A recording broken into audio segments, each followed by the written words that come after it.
our beloved Boss Mike Cervera.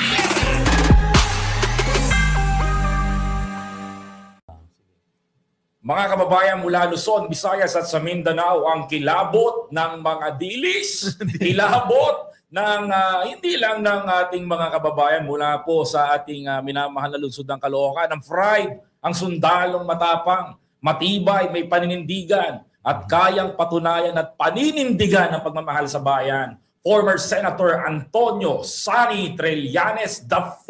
Yo! Magandang hapon po sa ating mga kababayan. Salamat po sa pag-imbita dito sa Vengador. Oo. Ayan, andito po si Yusek Claire at sina kasamang Mike, si Koy, and Nyolo. So, sana po ay mag-enjoy tayo. Yun! So, umpisa na natin.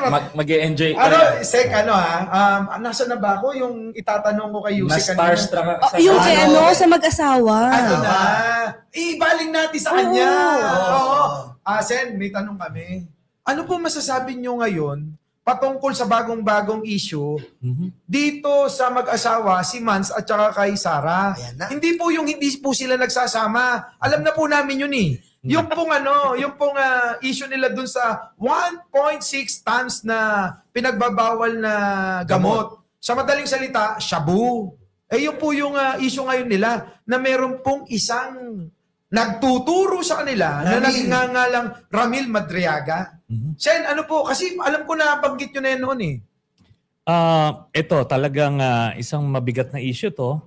Although aminin natin na kailangan talaga pa nating laliman pa yung pagsisiyasat at pag-vet. Pero doon sa mga paunang mga revelations, talagang nakakagimbal. At tignan natin within the next couple of weeks how it develops kasi marami pa raw siyang ibubunyag. So yun ang abangan natin. Sentry, may ano po ba kayo? Ano sa tingin niyo po na ni Sir Ramil Madriaga? Sa tingin niyo po, safe po ba siya ngayon? Kasi kailangan po na talagang yung Yusek, di ba? Sentry, yung niya is matiyak natin na kaligtasan niya is okay. Kasi nakakapunta-punta nga si Sarah doon talaga eh. Tao niya lang. Tao lang. Well, talagang kailangan natin masigurado yan. But of course, dun sa mismong building kung nasaan siya ay maayos naman yung seguridad doon. Pero eventually, pagka nagkaroon ng investigasyon, let's say sa house, kailangan malipat siya doon para dire-diretso yung access ng mga mag-imbestiga. Pero Sen, may tanong ako, gaano ka sigurado tayo na walang ibang intensyon si Madriaga sa paglabas niya at pagtuturo niya sa mag-asawa? Kaya nga kailangan natin i-approach to very carefully, no? Hindi yung unang bungad yun na kagad. Kasi pwedeng maadormawanay ka, for example, di ba? At kaya ang pag nag-imbestiga, let's say sa house, sige, sabihin niya kung ano yung mga nalalaman niya, tapos kina-counter-check natin. Pero at least very transparent yung magiging proseso. Yun. Pero Sentry, sa naranasan mo with the Duterte, sa mga pag-iimbestiga mo, wala ka naman na-detect na yung yan, Ramil Madriaga, na isa sa mga, yung sa pag-iimbestiga mo, dahil alam ko marami kang pag-iimbestiga sa mga Duterte family, may natatalisod ka bang Ramil Madriaga, connection with Sarah, with ganon-ganon, may sa mga intel nyo po? Na lumabas yung pangalan na yan mga early this year. Yes. Kasi yun nga, na kumbaga nag-cross-check siya doon sa isang inimbisagahan kong case, yung tungkol doon sa yung importation ng shabu nung kay Mark Taguba. So meron ding nahagip doon. Pero alam nyo kasi nung panahon ni Duterte, ang dami nilang mga side deals, mga operasyon na ngayon pa lang natin nabubunyag yung Marcos administration. Grabe nga po eh. Pero ninyo Sen, yung sino yun? Yung umako. Si Taguba. Inako niya yung kasalanan ng iba. Tapos po, naiisip lang din namin, minsan na pag-uusapan namin, ang kaso pala netong si Kuyang Ramil na Madriaga, ito nga ang nagtuturo sa mag-asawa, kidnapping. Meron ding di umano ayon sa sa mga usap-usapan sa mga GC, eto daw, siya daw po yung kumidnap doon sa pamilya nung si Taguba para aminin lahat yung kasalanan nung si Mans. We will have to check that, to validate that. Pero ang tinitignan namin na kaso niya, dahil parang nagkaroon sila ng conflict ni Harry Roque. No? Kaya mukhang si Harry Roque nagsampa ng kaso. But again, sabi ko nga, lahat itong information na to, we need to double check para ma-validate natin before talagang lumabas na to ng tuluyan. The last time former Senator Antonio Sani Trillanes, mayroon kayo nabanggit sa interview with Miss Corina Sanchez. Maitanong ko lang po, pwede ko bang malaman ano itong ipa-file na kaso dito sa mag-asawa? Actually, may ipa-file bukas. Bukas? No? Bukas mismo sa Office of the Ombudsman ng mga civil society leaders at church members against kay VP Sara. No? This is a plunder case in relation to the confidential funds. So dito, pagka lumabas ito at pag gumulong ito, magkakaroon na ng access yung ombudsman dun sa mga bank accounts ng mag-asawang Mans Carpio at madaming Sara. Pilipino ngayon ang talagang interesado, former senator. Kasi gustong malaman ng taong bayan the last time. Umabot pa sa punto na gusto ka nang hampasin ni former President Duterte sa Kamara noon. Talagang gusto ko niyang yariin doon sa pagkakataon na yun. Sabi niya nga talagang gigil na gigil. Kasi pag pinag-uusapan yung speaking of bank account, Sen, ano nga ba talaga ang laman nito? Para maintindihan ng taong bayan. Okay. Remember, nung hearing na yun sa House, hindi lang si Duterte yung nandoon. Si Sara din nandoon sa likod. Correct. Nung ini-explain ko yung mga accounts nilang pamilya, she was sitting there quietly. Walang komentaryo ito after the hearing. Talagang nilinok niya yung mga na-present ko doon kasi alam nilang tama. So, ano yung nandoon?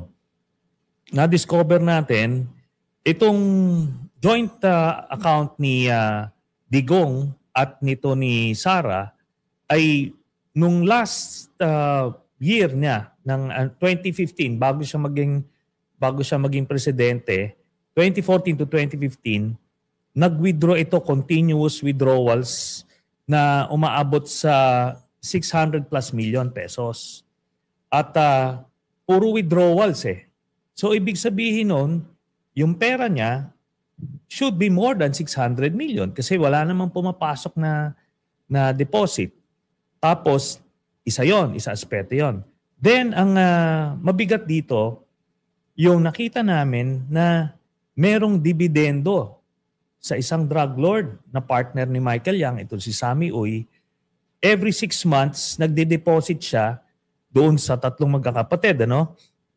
Si Baste, Pulong, Sara, Hanilet. So, even kay Digong. Nagde-deposit na sabay-sabay every 6 months. Simula ito, I think 2012 hanggang 2011 to 2013, thereabouts. Ang punto rito is, ang total nung pag kinikwenta mo yung dividendo nito is nasa 40 to 50 million every 6 months inuhulog sa kanila. Tapos titignan mo, ano bang negosyo na meron na magbibigay ng ganong steady na dividend. Kaya yun yung kailangan nila ipaliwanag. At nung time na tinatanggap niya to, mayor siya sa Davao City na hindi niya dinideclare sa SALN. Kaya mabilis ibangga ito eh. Dahil ang binibigay sa kanila mga managers checks. So nakapangalan mismo sa kanila. Malaki Oo, kaya Lakas yun ng yung Oo. Siya ang lakas ng loob, naka-managers check. oo. And ano to? I think kasi nung mga panahon na yon, feeling nila doon lang naman sila, protektado sila ng Untouchable national. sila doon. Untouchable, oo. Kaya parang ganun lang. Tapos ano ito? Lahat sila tumatanggap, total mga 40 to 50 million. Every 6 months. Kaya parang regular na dividendo. Then finally, ang isang madidiscover nila dito, aside pa dyan sa mga yan, is may mga withdrawals na malalaki. Na billion talaga ang abot. Kaya nga, sabi ko nga, ando doon siya, ando doon ako. Di ba hinamon ko kung mali yun, pumayag siya pumirma dapat ng waiver eh. Correct. Hinamon siya nung chairman nung time na yon, si Congressman Suarez, na okay ba sa inyo? Na to prove me wrong, sabi niya, sasampalin daw muna ako. Pumayag na nga ako, sige, sampalin niyo ako. Pero ganun. And ando doon din si Sara. She was quiet. Diba? She could have objected. She could have said na hindi totoo yan, pero wala. Pero yun na nga, gumawa siya ng eksena para maiba yung usapan. Yusek, gusto namin pahirapan mo si Sentry. Oo nga, Ikaw marami na akong magtanong, isip. Hindi kasi, di ba sabi nila, wala daw kayong ebidensya, wala kayong authority na para makita tong bank accounts na ito. Pero natatandaan namin, kahit siya si Deputy Ombudsman, Karandang, right po? Yeah. Siya yung nagpatotoo na meron talagang accounts. Yeah. Tapos umiikot yung pera. Yes. At hindi naging dahilan ng pagkatanggal niya sa kanyang pagiging Deputy Ombudsman. So, in other words, yung sinabi niyo po, napatutuhanan to Deputy Ombudsman Karandang, at may dokumento yun. Yes. Mm-mm. Yun na nga, sana kung natuloy yung impeachment, lalabas yun. Kasi, as you said, Yusek, binalidate ni Deputy Ombudsman Karandang yung mga allegations ko. At nung siya ay humihingi na ng report sa AMLAC, yung itinalaga na AMLAC Executive Director ni Duterte ay hindi pinayagan magbigay ng kahit na meron silang memorandum of agreement at yun na nga, tinanggal na rin na tuluyan si Deputy Ombudsman Karandang. Kaya nga ngayon, since bago na yung ombudsman, bago na rin yung executive director ng AMLAC, magkaka-expect tayo ng cooperation between them. Yun. Tamang pag-iimbestiga. Yes. So, Sentry, kasi kanina pinag-usapan namin na parang yung pakikipag-away ng Vice Presidente kay Pangulo sa start, drama, planado. Kasi nabasa ko po na, di ba, na-activate yung VP-SPG. At ang nakita naming dahilan, nabasa ko, at words to from the Vice President, na kailangan niya yon kasi baka dumating yung time na magkaroon ng strained relationship ang Presidente at ang Vice Presidente. As early as June 2022, kapapanalo pa lang po. So, parang inaisip po tuloy namin, although sabi namin, pwedeng tama, pwedeng mali, na may plano. May plano na ito talaga mangyayari. Parang magiging Gloria 2.0 nga, kaya siya nag-Vice Presidente. So, tama po ba? Sentry, bigyan niyo po kami ng knowledge about this. Yung VP-SPG po ba talagang kinreate dahil pagka nagkaroon ng strained relationship yung Presidente at Pangulo, meron siyang sariling protection? Okay, let me backtrack a bit, Yusek Claire. At dadagdagan ko yung impormasyon na ibinigay ninyo. In fact, as early as nung nag-usapan sila na nung hinihikayat si VP Sara na maging Vice President ni President Marcos, noon pa lang ay sinasabi na mismo ni Sara na okay lang yung Vice President kasi yung marami naman daw pwedeng mangyari sa presidente. Pwede daw malason, pwede mapatay, pwedeng magkasakit, marami. Nagbigay na siya ng insinuation ng ganon. At yun na nga mismo ang plano. So, una, bago yung sa VPSG na yan, hiniling niya kay President Marcos na siya ang maging Secretary of National Defense. Kasi precisely gusto niyang hawakan yon para kung kailangan niya ng patalsikin si President Marcos, nasa kanya na yung pwersa. So in addition sa VPSG, meron pa siyang National Defense. Kaso nga, buti na lang, siyempre, nakutuban din niya ni President Marcos, kaya hindi sa kanya ibinigay yung DND at nilagay siya sa DepEd. Na yun na nga, nakita naman natin na hindi naman nag-perform. Tapos humingi ng confidential funds. So ganun po yun. So in other words talaga, na meron ng parang intel in a way, na gano'n talaga yung plano? Yes. Nung pinag-aaralan namin to, inimbisigahan namin ito, ang unang galaw nila na patalsikin si President Marcos happened as early as January of 2023. Mga 6 months, 7 months after nag-assume. Nung mga panahon na yon, hindi pa naniniwala si President Marcos na siya ay nais patalsikin. No? Until nagyari yung May of 2023, yung nagulat na lang tayo, di ba, nung dinemote si Gloria. Tapos the following day, galit na galit si VP Sara na tinawag na tambaluslos si Speaker. So, doon pala, naisa nilang mapatalsik si President Marcos via impeachment. So, si Gloria, that time, GMA, nais patalsikin na Speaker si Speaker Romualdez para siya yung uupo, tapos magpa-file sila na impeachment. So, doon pa lang nila lumiwanag na talagang may plano. Kaya after that, puro paninira na kay Pangulo Marcos Jr. Kasama na yung mga issue, kung ano na mga issues binigay nila. Yun na. Sunod-sunod na yun. Gumalaw sila ulit noong October of 2023, December of 2023, tapos yung Maisog, tapos yun na yung Jonathan Morales. Yung sunod-sunod yun. Then ito na, yung latest, itong pagkilo sila noong November. Grabe. Grabe. Sentry, sa tingin niyo po, yung kababanggit niyo lang, ba't kaya feel niyo, ba't hindi nagtagumpay talaga yung mga malalaking destabilization nila ngayon na malalaking tao na talaga ang kinuha nila para with Saldico, with Singson. Sinama pa kamo yung kapatid, si kamukha ni Norman Mangusin. Si Mangga, si Aimee. Ano pong masasabi niyo?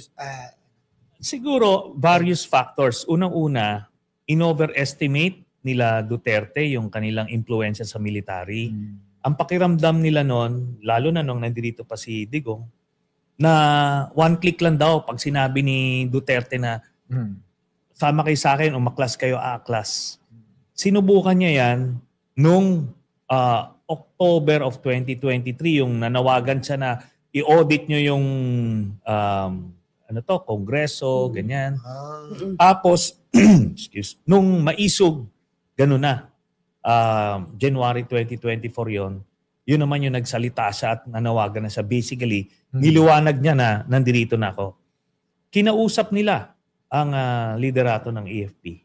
Kinausap nila para kumalas, mag-withdraw ng support. So, in-overestimate niya, pero ang loyalty kasi ng AFP is sa Constitution at dun sa duly constituted authority, yung Commander-in-Chief, na si President Marcos.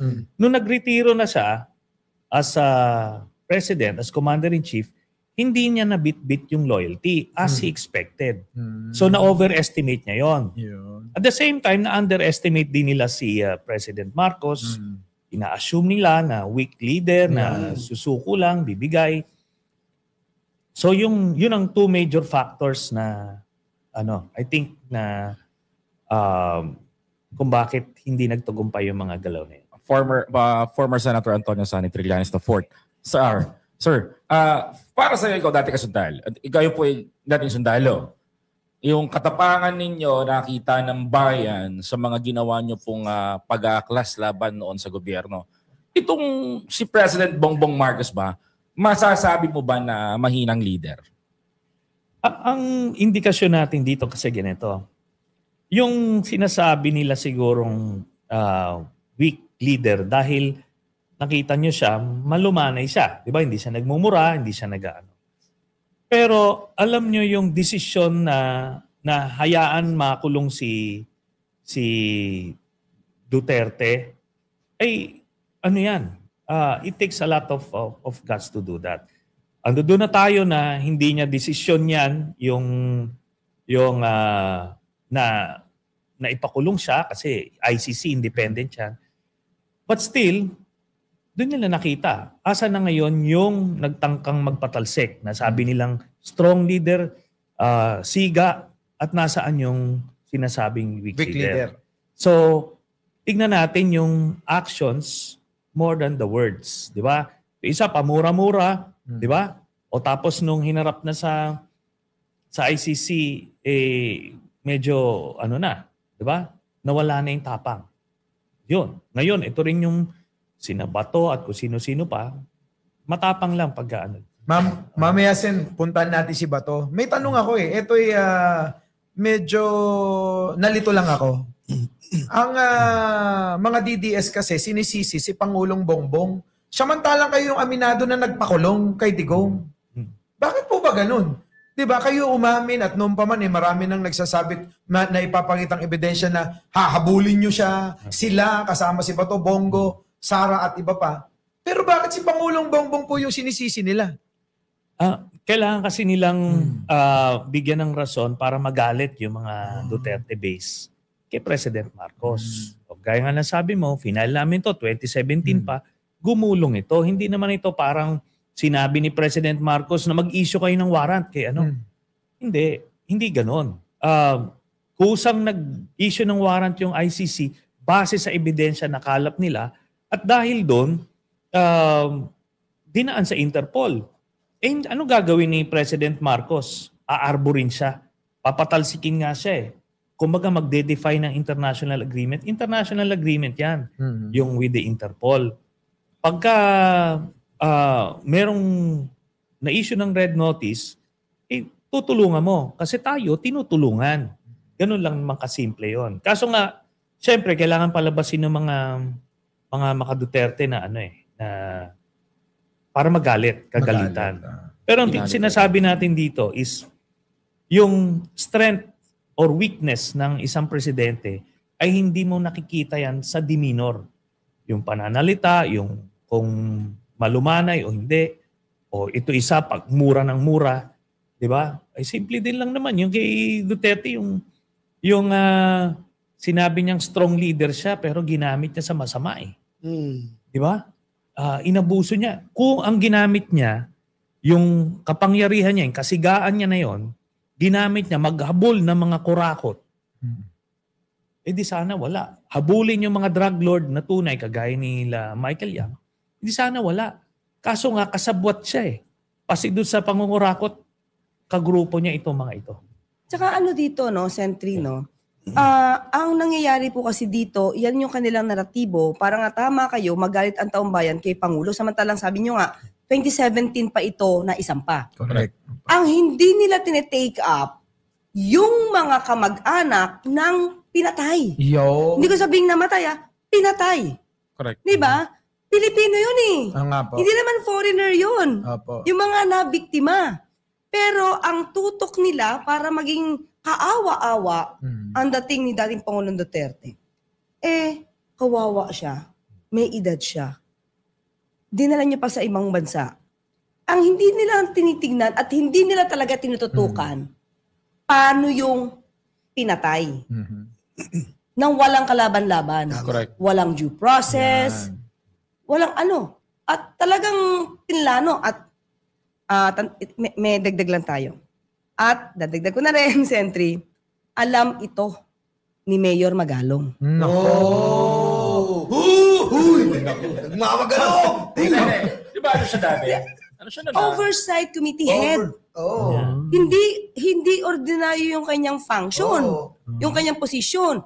At inamin niya na kinausap niya yung mga generals sa isang command conference. Pinapagalitan daw niya. At pinagsabihan din daw niya at the time, General Bato de la Rosa.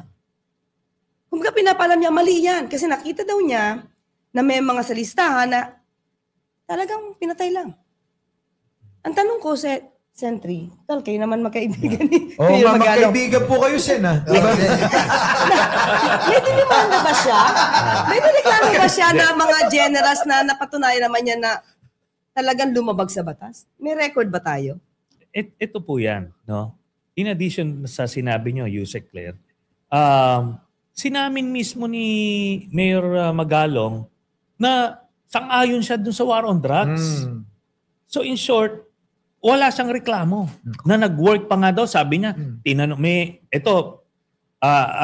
kwento pa siya na may tinanong daw siya na madre na sa Baguio na ano daw, ngayon daw, safe na, wala na. Teka muna, wala namang maggagahasa sa madre. Di ba? Ano ba namang, may butas naman yun. Di ba?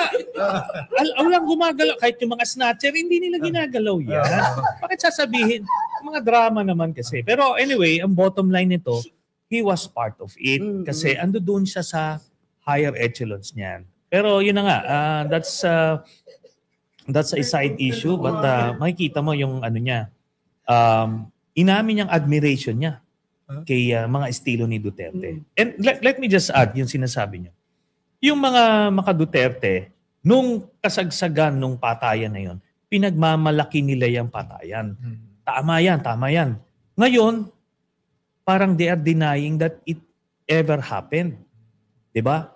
Nakita natin yan mismo, 'di ba? Yung mga talumpati ni Duterte, ni Bato, at kita natin yung mga nakahandusay sa kalye, lalo na din sa Caloocan, di ba? Yes, yung mga nasa depressed areas, pinapasok yung bahay Sinisipa yung bahay. Yung pinto, tapos kung wala doon yung hinahanap, kung sino na lang itutumba. Bangkota. Yung kasi mga middle class, yung mga tagahanga niya na hindi nila naramdaman yon kasi hindi sila doon sa mga depressed areas na tina-target nung war on drugs. Bakit? Kasi alam nilang hindi lumalaban. Walang mga abogado, walang Yun. Alam mo, Sen, ito address ko lang to kay Mayor Magalong. No? Mayor Magalong, kung nanonood ka, may gusto kong sabihin sa'yo, magkaiba ang Baguio, magkaiba ang Caloocan. Alam mo ba yung nangyari sa kaibigan ko si Kian de los Santos? No. Na kinuha na lang, basta-basta, tinaniman ng shabu, binaril. Sinabi na nanlaban. Kaya kung sasabihin mo, tatanungin mo yung madre, kalokohan talaga yun. Wala talagang gagawang karumal-dumal sa madre. Pero sa ordinaryong tao, sa Pilipino, sa mga mamamayan, nung panahon ni Duterte, pag tinuro ka, adik ka, wala ka na. Kinabukasan patay ka. Yan ang gusto ko sabihin sa'yo, Mayor Magalong. Magkaiba ang nangyari sa Baguio, magkaiba ang nangyari sa Caloocan. Advisor siya noon. Yun na nga ang problema. Proud pa siya. Sen, kaya sa favor, pwede ba isama natin ito sa Netherlands? Hindi, ang tanong ko nga kay Sen, bakit hindi nakasama sa kinasuhan? Porque ba kaibigan, Sen? Hindi. Siguro, siya nung time na yon low-key siya. At hindi siya diretso dun sa chain of command. No? Yung mga, kasi itong mga, makita mo yung pattern dun sa mga kasama, mga sangkot dun sa kaso. Ito yung mga naging PNP chief. Yun. Sunod-sunod yan. Si Bato, yung namatay na Kaskolan, si Albayalde. So sila yung mga panahon na yun. After kasi ni Albayalde, nung sinimula na yung preliminary examination sa ICC, humupa, nag-abatras sila kasi alam nilang may sabit na sila. So nagbawas sila ng But ang kuwan ko lang dito is yung kapulisan, general siya noon, senior general ng PNP. Ang trabaho nila was to serve and protect the Filipino people. Pero dahil takot silang tumindig kay Digong, pinapalabas na lang nila na tama yung ginawa. Pero wala akong believe dyan sa mga yan dahil hindi nila kayang tumindig at magsabing mali yan, sumang-ayon na lang dahil sa takot. Hindi, balikan kasi yung mga madre, di ba? Oh, Sabi yan, nga, yan, Yusek. tahimik daw. Hangang-hanga daw yung mga madre. Dahil tahimik ang Pilipinas, walang krimen. Panahon ni Pangulong Duterte, yung mga missing sa Bongeros Tama, Correct. tama. Ilan yung 38? Oh, O paano na to doon sa mga madre kung totoo mang may kausap siya? kaya nga. 38 ito. At that time, kung mapapansin niyo yung declaration ni dating Pangulong Duterte, yung management daw ng Isabong, walang kasalanan. Tama po. Di ba? Inimbestigahan to ni Senator Bato sa Senado. Nung na-call out yata siya ni Gretchen Barreto tungkol sa mamahalin niyang Sa relo. patek po, sa patek na relo. Sabi niya, sino nagbigay niyan? Di ba? Wala. Natapos yung investigasyon sa missing sa Bongeros. Pero binuhay at the time ni SOJ Boying Rimulya at talagang inaral para magkaroon ng hustisya. Yun na. Let me just add dyan, Yusek Claire. Makita nyo yung Isabong na ito ang daming nalulong sa sugal nung mga panahon na yon, pandemic, gano'n. Bilyon ang hinahakot nila Atong ang grupo niya nung time na yon per day. Bakit hinayaan ni Digong yon? Kasi may entrego sa kanya. Meron sa kanila entrego, niyaan. Ngayon, nung nagkakagulo-gulo na, nag-aaway-away na yung mga gambling lords kung sino yung magmomonopolize noon. Doon niya pinahinto, mga May na ito, of 2022, pinahinto niya kasi bagong papasok na itong Marcos administration. And immediately, pinagbawal ni President Marcos yan. Alam niyo, maraming OFW, karamihan ng mga DDS, daming nalulong dyan sa Isabong na yan. Mataya. Mga sundalo, mga pulis. Kaya ngayon nahinto yan, ang laking ginhawa sa mga nanay, mga asawa ng mga nalulong. Kasi kahit papaano na dahan-dahan nakaka-recover sila. So si Duterte, yung kumikita sila nung panahon na yan. Saka inamin po ito, Sentry, inamin mismo ni dating Pangulong Duterte na kinausap niya si Atong Ang. Tinatawag niya. Tinatawag niya, sabi niya, ikaw yung marami kang illegal na activities. Ikaw yung number 1 na gambler sa Davao. Davao, sir. Ibig sabihin, di ba kalok ba? Ayaw ng illegal sa Davao, but number 1 niya sa Davao. Tapos, magpalisensya ka. So, instead na, i-condemn. Kinuha niya parang consultant eh. Oo. Parang consultant dahil sa gambling. So walang pagkakaiba yan kay Michael Yang. Yusek. Alam mo, parang Baka napaisip kaya- ako na ngayon eh. Sa totoo lang, Yusek. The last time nanood ako sa isang podcast ng anak ni Digong eh. Maganda daw ang pogo, maganda daw ang sugal, malaki daw ang pinasok sa Pilipinas ito. Pinagmalaki pa. Malaki ang pinasok sa bulsa nila. Kasi, di ba sila Harry Roque, yan, dami yan. Ang pumasok, billion sa kanila. Kaya nga sana, sa mga sumusuporta sa kanya na hindi pa kulto yung level, ito maliwanag ito, yung mga ebidensya na ito. Lahat yung mga illegal, mga drug lord, gambling lord, ando doon sa hanay nila eh. Protektado nung panahon ni Duterte. correct. Yun. So Sen, parang tama yung lagi kong sinasabi na lahat ng mga illegal nung panahon ni Digong pinagkakitaan nila. Oo. No? Lahat ng illegal pinagkakitaan ni Digong eh. Yeah. Na hindi alam na maraming mga tao, lalong-lalo na yung mga triple B. Alam niyo ba yung triple B? Ano yun? Ano yun? Wag na ba kasi magkaroon ng issue. Pero usong-uso yun, triple B. Search nyo na lang sa mga nanonood. Pero kasi, Sen, kung ganun na lahat na lang ng mga may illegal, si Atong Ang, si Michael Yang, at yung iba pa na mga Sami Uy. Yeah. Sami Uy, diba? Kenneth Dong, Si Tebes. Tebes. Lahat. So, parang lahat ng may mga illegal, kailangan share ako dyan. Parang ganun no? Parang sanay na sanay ang mga Parang- Duterte sa illegal. Parang mafia nga, Mafia. para sindikato. At ito, sila kumita. Ito ngayon, marami kaming kinakalap na impormasyon. Saka na lang natin ilabas next year na siguro. Magpasko muna tayo. Pero ang punto is, itong mga supporters ni Duterte, anong inili ang sarili nila? Umasenso ba yung buhay nila nung panahon na yon? Nasaan sila nakatira noon Nasaan sila nakatara nung natapos yung termino. Tama. 'Di ba? Kasi pero tanungin niyo sila ano ngayon, yung mga sindikato ni Duterte kung ano na yung itsura ng buhay nila. Sila ang umasenso pero sila naiwan pa rin. Yun. Sentry, dumako naman po tayo dito sa nagtatagong kalbo. Sino yun? Yung senador na absent. Ano pong masasabi nyo, Sentry, dito sa ginagawa ni Kalbo, ni Bato, na nagtatago Bato. po siya? Oo. Akala ko ba, sabi sa inyo, Mick Madi. Sabi sa inyo, Kumo, Mr. Trillanes, ICC ka ng ICC.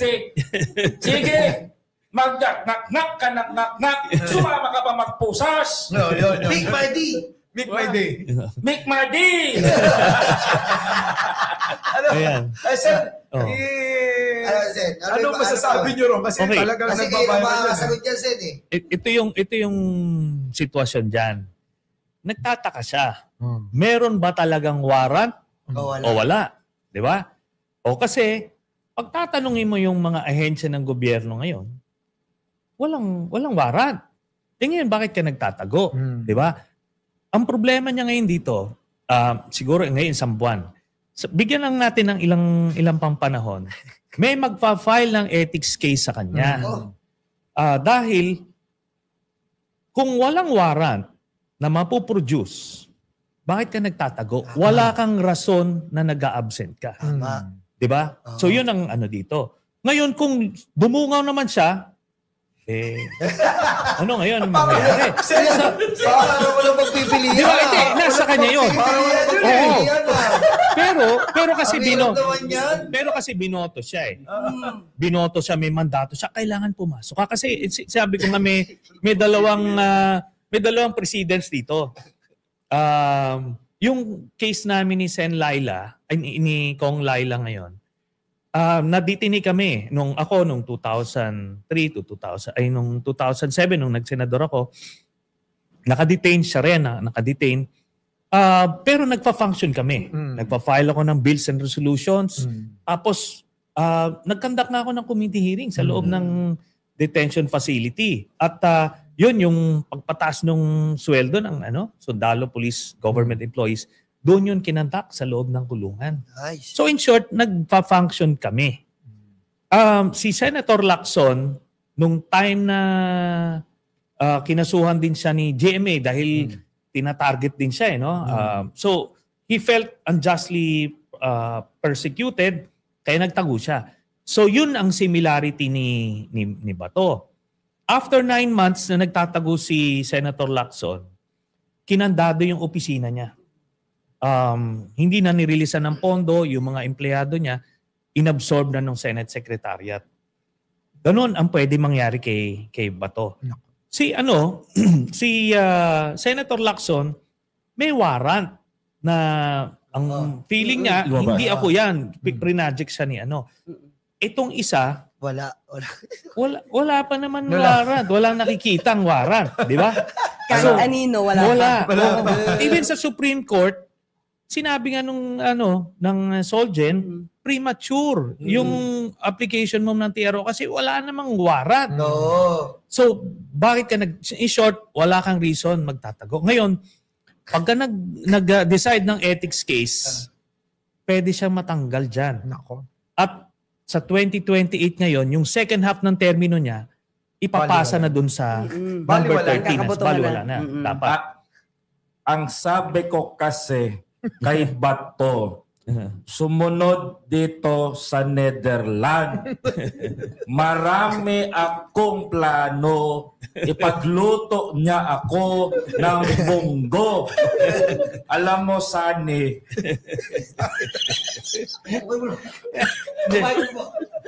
Bakit? Sabi ko, tuloy ko.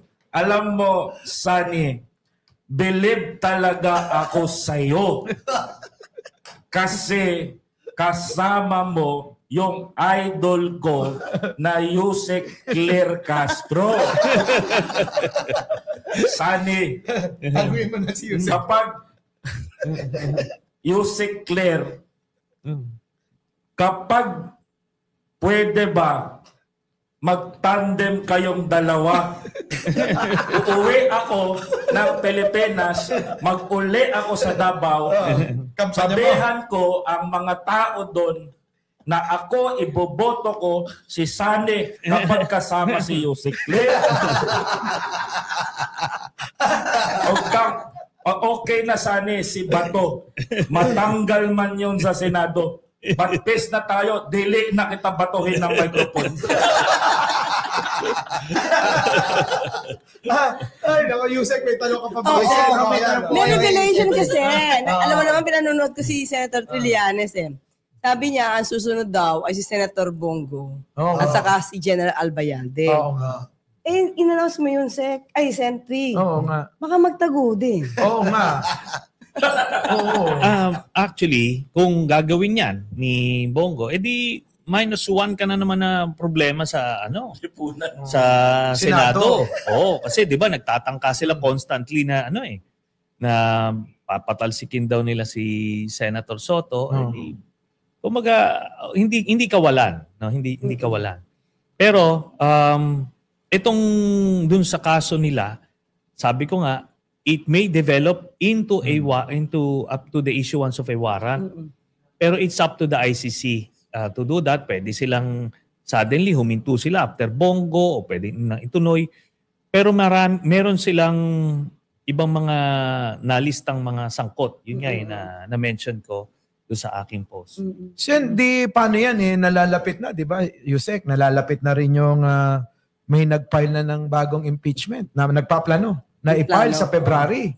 Paano yan? Wala na silang bilang. Wala na si Bato. Tapos mawawala pa si Bongo.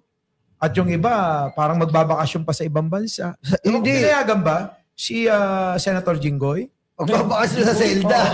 Baka yung nag-around the world, ang tuman, si Pulong. Hindi, yung mga boboto, napapabor dapat kay Sara para hindi hadlangan yung pagkaka-impeach niya. Kasi si Bongo, si Bato, wala na Parang wala na silang, kulang na. Sa madaling salita, kulang na sila ng bilang para depensahan yung impeachment impeachment complaint labang kay Sara Duterte.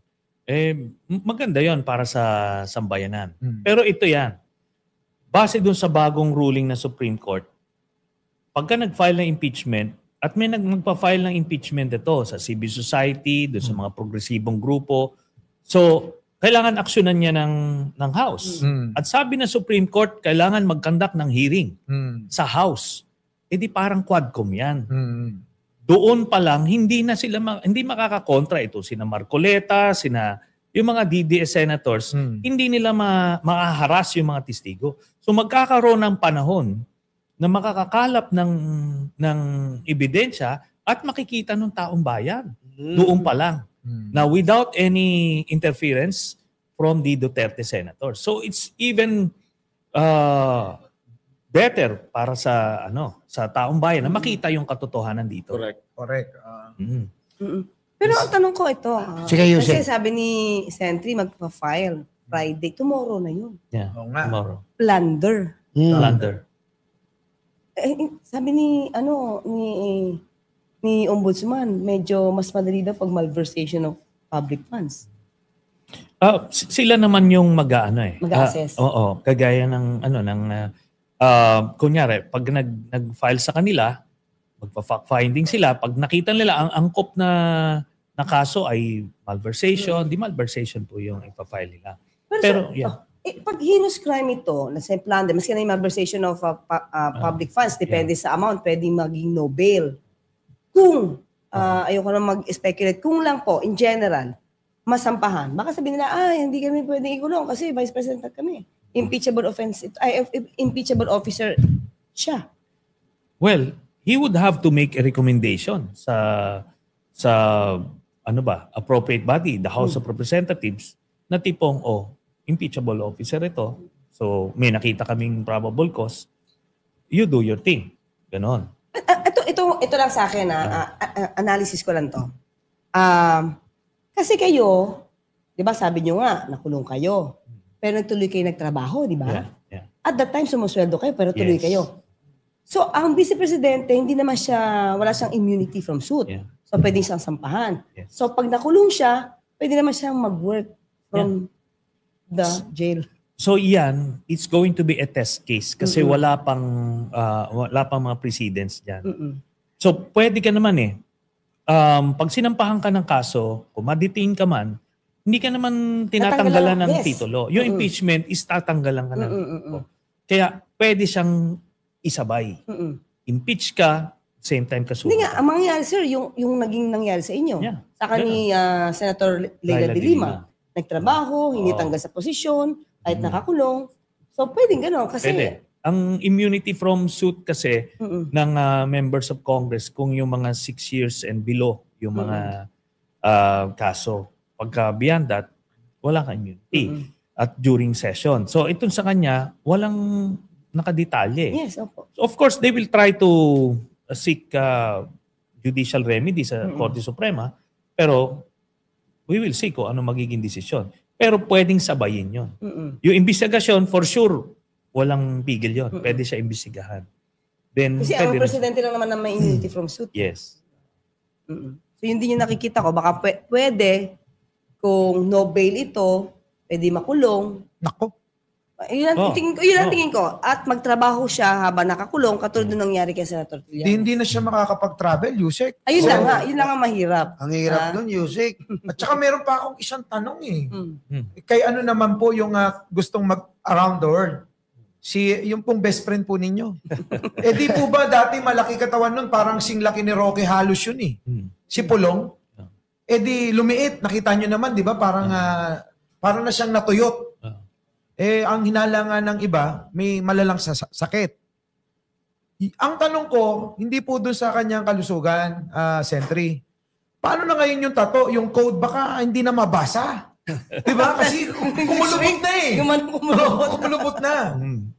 Alam nyo yan, yung tato na yan, sinasabi lang, baka daw ngayon, mabura na o burahin na.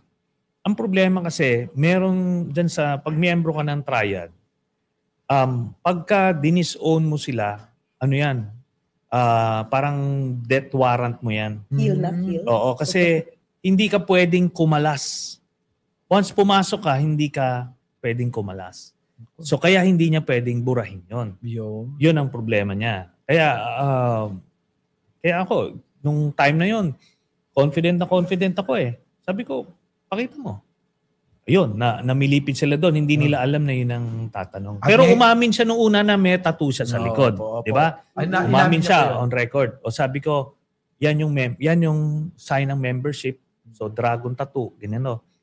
Doon siya nagulantang eh. Kitang-kita ko yung kaba niya eh. Na paano niya lulusutan yun.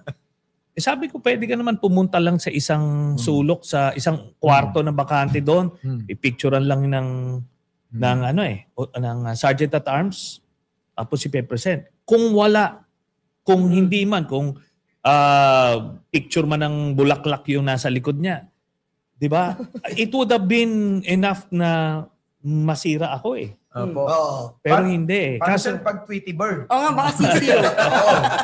Yun na nga. So, pero talagang nila. They made sure na hindi mailabas yun. Alam mo, Sunny, sinabihan ko si Pulong, pag nakita si Tweety Bird sa likod mo, wala na. Uwi na tayong Davao, dili na ako magpresidente talaga. Mag-resign man ako dapat nun, Sunny. Pero ganun kasi sila, brother eh. Oo. Si Duterte, yung salita niya, iba yung nangyayari. Ibig sabihin, iba yung sinasabi sa ginagawa niya. Totoo. Yan ang style ng Duterte. Correct. Kaya marami pa rin nalilin lang talaga. Ibig sabihin, Yusik kasi yung ganong style ni Digong, may market talaga eh. Pero teka, May market siyang ganon. kanina gusto niyong questionin si Sentry tungkol sa paglalamierda, no? Pag Yun na nga. bakasyon Yun na nga. ni Kong Pulong. Oo. Sa akin, parang may mawawala ba kung aalis siya? Ay, Parang lagi naman siya daw wala sa Bansa. trabaho. Oo. Tapos pangalawa niya na itong world tour. Same countries, yung una niyang send. Yeah. yung una niyang pinunta mga countries, Yun din. yung pagkakasunod-sunod, Yun din. Yun din. parang kina-copy and paste lang doon sa second travel authority niya. And ang tanong natin, bakit yan? Yan yan. Baka may... Bakit? May something ba dyan? Siyempre, baka may inaasikaso, no? Siyempre, ano Okay, po ba yun? ito kasi yan. Ang tingin ko doon, nililista niya yan para hindi matiktikan ko saan. Yeah. Pero hindi Yes. niya pupuntahan lahat yon. Meron lang siguro mga 3 na bansa doon. Pero kasi kung yun lang ang isusulat niya, matitiktikan siya doon. Alam na agad. Doon. Yes. Kaya Oo nga. makikita mo yan. Kasi kung pupuntahan niya lahat yan in 2 months, 3.5 days ang stay niya sa bawat. Pagod naman talaga yun. Oo, Di Yusef. ba? So anong mission doon? And at the same time, Sentry, mismo si dating Pangulong Duterte umamin. Na? Di ba? Na ang kanyang anak na si Kong Pulong ay lazy, fool. Oo. Tamad. Hindi talaga. Yun na, sa Tagalog. Ulitin mo nga nyo. Hindi, masipag Tamad. yun. Ah. Masipag, mambuking ng mga walker Oo. sa Davao. Yun ang kasipagan. Wag mong sabihin, Mike, ikamatay mo yan pag sinabi mo, lazy, tamad si Pulong. Dili na nga nakapasok sa Congress, sinabihan pang tamad. Kaya nga. Kasi alam mo, Yusek at saka Sentry, no? Meron yata isang batas din naman na nagawa sa tagal-tagal na ng panahon na nandiyan dyan siya sa Kongreso. Isa lang yata. Ano ba yung batas na yun? Yung pagtataguyod ng ano bang tawag dyan? Nakalimutan. Mali. Hindi, meron. Mali. Yung foundation, pagtataguyod ng isang foundation. Yung Ahon sa Putikan Foundation. Yun. Alam niyo po ba yun? Hindi niyo po alam. Mali ka dyan, Mike. Marami nang inahon yun. Mike, mali ka dyan. Yung pag-ahon sa Putikan, ang sabi ko, anak, tularan mo ang nagawa ko sa Kongreso. Iahon mo ang mga nasa putik. Akala ko, tularan mo yung idol. Sino yun? Si Idol Rapi Tulpo. Hoy!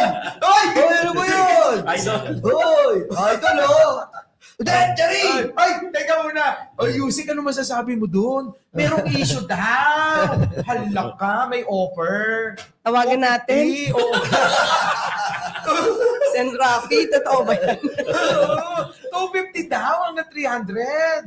Tip lang yun, Mayaman naman eh. Oo nga. Sa views pa lang. Kinukonsinti mo ba yung gawain gano'n? Ay, syempre hindi. Oo. Pero ayoko siyang pagbintangan, ayoko maging judgmental, di ba? Oo. Syempre, hindi naman siya kumikibo. Hindi Tama. natin alam kung totoo o hindi. Dapat Malay mo sagutin may niya ibang initials na binigay, Oo pero nga. nickname pala nung ibang senador. Oo nga. Nagkataon, pareho lang Pero sila. pinag-aralan na daw nilang lahat eh. Yun talaga eh. Kaya nga sumagot yung kapatid eh.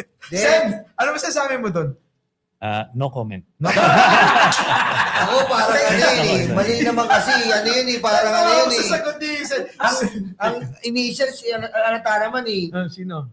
Rito Rapid. Hoy, Teka. galit si Senator Rito, Senator Rito ah. Huwag ka Rafi. mo- Rito Rapid. Epe. Ito may tatanong ako. Sana wag ma-open. Naku, Diyos ko, baka mamaya kagalitan tayo nito. Sen, hindi nyo ginawa yung ganun. Idol eh. Si Rapi Tulpo yung ganun, yung mga nagtitip ng 250 at saka 300,000, ganyan. Allegedly. Nangiti. Ibang level yun. Atras ah. Hindi, ibang level naman na ano yun. Oo. Nakakagulat, di ba? Oo. Sabi ko nga, nung kabataan natin, hindi naman tayo santo, no? Pero nakakagulat lang na ganun kalalaki. Oh. Di ba na ano? Diba? Pero anyway, ganun Magkano na ba siguro. dapat na tip? Magkano po? Yan, baka may alam. Sen, Pero wala si Cedric na. Teka lang. Alam mo kasi, hindi kayang sagutin ni Sentry yan. Kasi yung rule kasi ng magdalo is talagang nirerespeto ang babae. Oh. Ganun kasi sila. Ganun talaga kami mga magdalo. Kasama ka na. Pero, baka naman sabihin nung iba, yung 250,000, respeto din naman daw yun. Tip nga daw sila. Oo, di ba? Pero Sentry, ito dumako po tayo dito. Siyempre, dito tayo sa pinakapuno. Ano masasabi nyo sa estimated na itatagal po ni Digong na sa hearing pa lang? May estimated po ba kayo? Kasi ang daming nagtatanong po kung ilang, yung hearing pa lang, yung paglilitis pa lang sa ICC, mga ilang taon po ba? Ang sinasabi kasi, based on yung mga data doon, ang average 6 to 8 years ang dinadaloy ng Yung kaso. kaso. Pero Ito nga kung hindi pa sila nagde-delaying tactic dapat nasa interest silang matapos itong kaso, mas mabilis. Lalo na sinasabi nila, wala daw silang kasalanan. Oo. Dapat wala na Tapos itong ay idagdag ko lang yung sinasabing fitness to undergo trial. Ang impression kasi nung iba, kunyari, sabihin nung mga doktor na hindi siya fit to undergo trial, pauwi na siya. Hindi ganon ang magiging patakaran. May iwan siya doon, detained pa rin siya, pwede nga siyang ilipat sa isang facility, psychiatric facility, tapos i-evaluate siya periodically every 6 months. Kasi maaring wala ka sa ngayon, pero through medication, through therapy, makarecover ka. So nakadetain ka in the meantime. Pero alam mo siya, nagtataka ako Bakit parang tinatago nila si Digong? Parang ayaw ipakita kung ano na itsura. Kasi yung iba sabik na. Yung iba nga karton na yung sinusubuan Sinusubuan na nila yung Tatay Digong daw nila na karton, sinusubuan ng pagkain Siyempre, kailangan nilang ng sympathy. No? Diba? Para kaawaan nga yung baset. Therefore, kung kaawaan to, kagagalitan mo yung mga naglagay doon. Kaya nga palagi ko nire-remind yung mga viewers natin, mga kababayan natin, na hindi nakulong si Digong sa The Hague dahil sa inventong kaso o inosente siya. Ito ay bunga nung mga pinapatay na mga Pilipino na libo-libo ito na nasaksihan natin mismo at pinagmamalaki nila noon. Bawal yun. Isa lang kunyari ako, magpapatay ako ng isa, mahuli yun. Kulong ka na Ito pa, in-announce niya sa buong Pilipinas, patayin nyo, wala akong pakialam sa human rights. Diba? Yun ang sinasabi. Ngayon, kaya siya nakakulong. Tapos, ang report naman doon I think sa The Hague nga, ang kondisyon niya doon parang retirement home yun Retirement home, so nakakatulog siya na maayos, may healthy ang pagkain niya. So, kumbaga, tanggal yung mga bisyo niya dito sa sa labas So, I believe mas pa nga siya healthier pa siya ngayon than nung nasa labas siya. Ito, Sentry, para sa inyo pong dalawa, Yusek, medyo madamdamin po ito. Baka maiyak po kayo, Issue. Bilang isang tanong lang po para sa inyong dalawa. Ano po ang motivation nyo o yung nagpapalakas ng loob sa inyo na para labanan yung katotohanan? Kayo bilang matagal na lumalaban sa katotohanan. Labanan ng kasinungalingan. Labanan ng kasinungalingan. Labanan ng kasinungalingan. I'm sorry. Nahawa ka kay Roque. Nahawa ka kay Roque. I'm sorry, I'm Pauls. Ano po ang motivation niyo pong dalawa? Para niyo po na yung talagang si Sentry matagal na lumalaban sa kasinungalingan, si Yusek ngayon na araw-araw na kasinungalingan na sinusuong nyo. Yusek, ano pong... Actually, sinasabi ko nga, trial lawyer ako. Pag nandiyan ka, dapat doon ka sa katotohanan. Opo. Diba? Naglalaban mo yon. And at the same time, bago pa ako napasok sa palasyo, nakita nyo naman, nag-vlog na ako Tuwing may kasinungalingan, pinupuna natin, naghanap tayo ng resibo. So, since ito din yung binigay na mandato sa akin ng Pangulo, mas lalo akong gaganahan dahil hindi lang siguro few people ang makakadinig sa akin, kundi yung buong bansa. Para maituwid natin, ang dami kasi talagang fake news na nakaka-apekto sa Pangulo, nakaka-apekto sa ekonomiya, nakaka-apekto in general sa bayan natin. So, hindi ba nakakaawa yung mga inosenteng tao? Binubulag ng ibang mga nagmamagaling na mga content creator, pero fake news ang binibigay, mga misinformation. So doon pa lang dapat kaawaan natin yung kapwa natin Pilipino na bibiktima Tama. ng fake news. Tama So pag po. nabiktima ka ng fake news, hindi ka na makakapag-isip ng tama dahil doon ka pupunta sa fake news eh. Tama. So mas lalo akong ginaganahan, lalo na pag may nakikita ko ebidensya. Yes. Pag nakita ko, kunyari, meron ako sinabi, tapos biglang sinabi hindi ito totoo, or gagawa ng kwento yung iba na para sirain ng Pangulo at ang bansa, hanap ako ng ebidensya talaga. Sasaliksikan Dapat ko. Yusek, magpa-print na kayo mas malaki pa kasi ganito lang piniprint nyo eh. Mga ganito pa oh. Eto, ebidensya ano ngayon, mga DDS. Ganun mo. Pero speaking of evidence, may tanong din po ako sa ating dalawang Hindi pa siya sumagot. Ay, Henry. Okay. Ang motivation ko kasi is ganito, no? Pagka nakikita mo yung peligro na kinakaharap ng ating bansa, parang it's a parang moral imperative to do something about it. Pagka nakita mo, kunyari, yung sasakyan ay diretso sa bangin, kailangan meron kang gagawin para hindi dumiretso sa bangin. Tama. Ang nakikita ko rito, kung dumating ang 2028 at itong Sara Duterte ang mananalo, makakabalik sa kapangyarihan, diretso sa bangin yung bansa natin. Kaya gagawin ko ang lahat para hindi mangyari yon. Yun.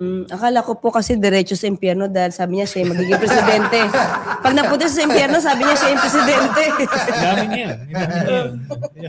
Pahabol questions lang po. Marami nagtatanong sa ating kababayan. Gusto po itanong po ito sa inyo. Yusek Claire Castro and former Senator Antonio Sani Trillanes.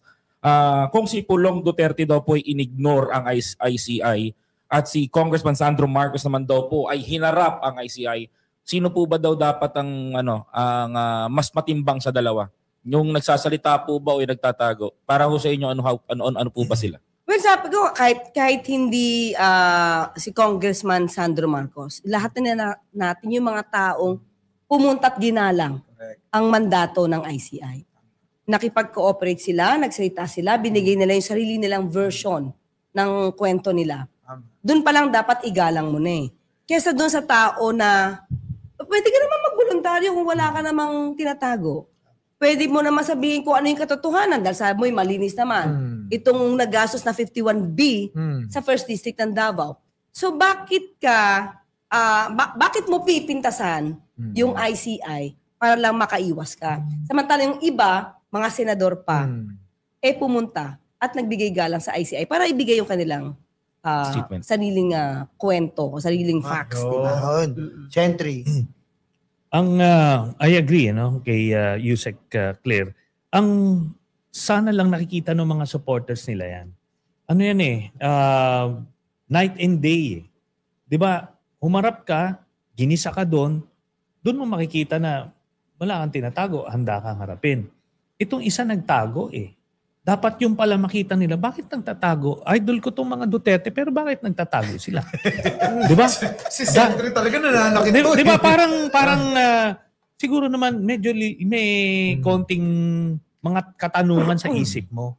Di ba kung wala naman tinatago ito, kung mali sila, bakit ganito? Oo nga. Pero time and again, ginagawa itong mga ito. Di ba? Ginawa ni Sara yan, ginawa ni Digong yan. Lahat sila nagtatago sa katotohanan, umiiwas. Pero andiyan pa rin sila, 'di ba? Pero ito naman, maaring na-frustrate tayo na bakit hindi sila namumulat. Marami actually namumulat, pero hindi yung mga hardcore. Yung mga hardcore, sabi ko nga, kahit siguro manggahasa itong mga to sa gitna ng EDSA, ano pa rin okay pa rin 'di ba? Pero yung mga medya yung support, mamumulat yan. Makukuha natin yan. Kaya, yun. Sunny, 5 minutes na lang talaga. Pero, may isa pa akong tanong. Salamat kasi nakapagpahinga ako dito sa Netherlands. Sen, Yusek, last na tanong na kasi nagagalit na yung ating production. Tanong ko, anong masasabi nyo sa mga basher ninyo? Paano nyo hinahandle yung mga yan? Yung mga, di ba Senator, lalo ka na dati, dami talaga Kasama nga si Nyulo nun dati. Dati basher nyo ako. Diba? Sentry. Ngayon, ginagaya ko ng buhok nyo. Sen, ako hindi kita binash. Bilib na bilib ako sa'yo. Idol kita eh. Sobrang idol ko nga na Esete, ginaya ko ng boy. Oo, ginagaya ko na. Anong masasabi nyo sa mga basher na patuloy pa rin sila na kakabira at kung ano-ano yung mga sinasabi po sa inyo? Paano nyo ina-handle yung mga ganun? Ako, bago pa ako pumasok sa ganitong klaseng larangan, talaga larangan. Diba? Meron na kasi akong prinsipyo sa buhay. Yan. Prinsipyo. Halimbawa lang. Kasi gusto kong ano yan, marinig ng taong bayan at marinig din ng kapwa natin mga vloggers nandyan, nanonood sila para yung bang alam nila kung paano i-handle, yung paano kayo mag-handle, maging inspirasyon kayo. Yan, sige tuloy. Halimbawa, si Niolo. Yes. Nagkaaway kami. Apo. Siguro isang araw iisipin ko. Pero hindi ko na siya iisipin after. Alam mo kung bakit? Kasi bakit? feeling ko ganito. Teka lang, yung kaaway ko, di naman ako iniisip eh. Okay, Ang saya-saya siguro niyan. Baka sumasayo pa yan o nasa bar yan or what. Nakikipag-inuman sa mga kaibigan niya. May kilala Tapos ako, ako? Sek. Oo. Lagi kang content yun. Nililibag no?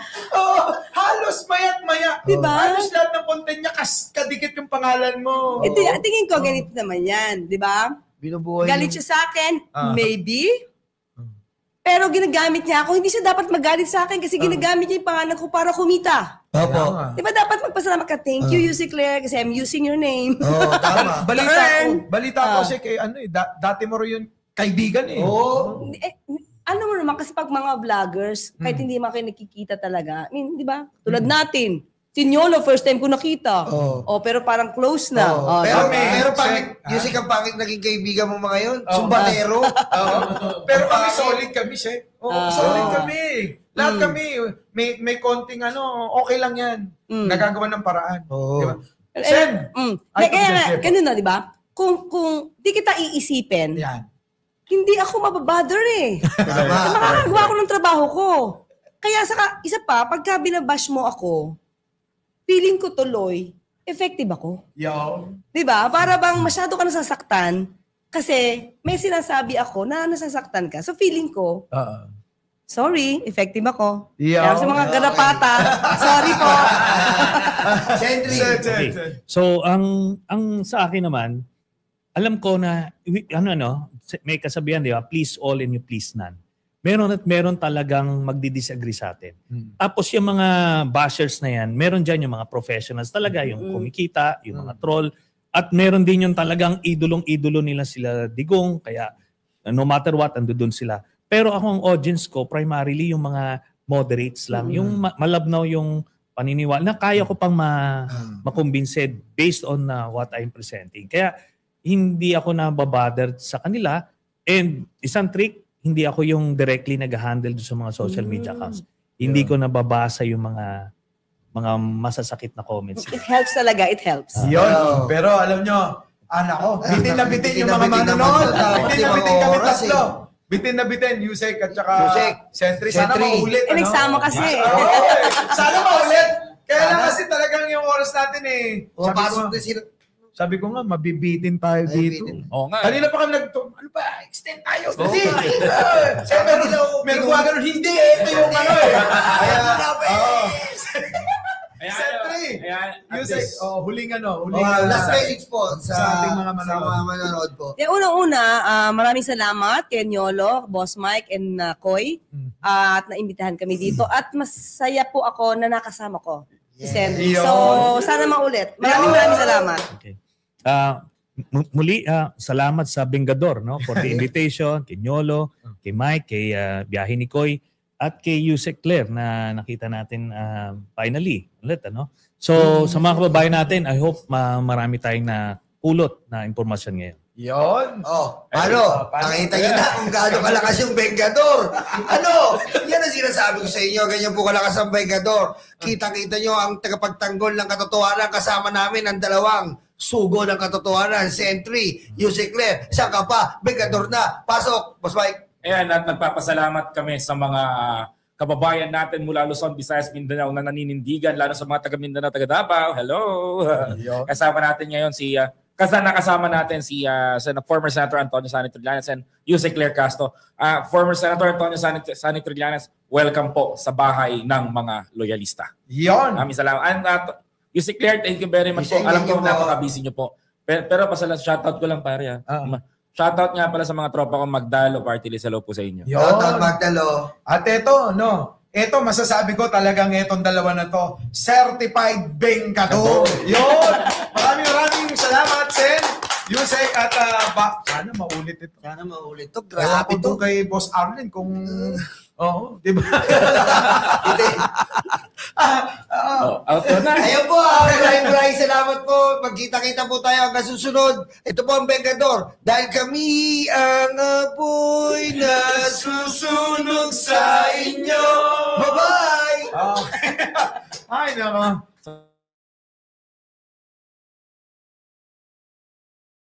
Hey, wait. Siya pa. Sen. Sa amin na walang Yusek, kawala. Walang kawala. Ang Kayo may naman, sala. Ayan, ang may sala. Ang may sala. Sasabihin namin, walang kawala. Ayan, ang may sala. kayo. Okay. Okay, 1, 2, 3. Walang kawala! Ang may sala! Yo! Thank you. Our beloved Boss Mike.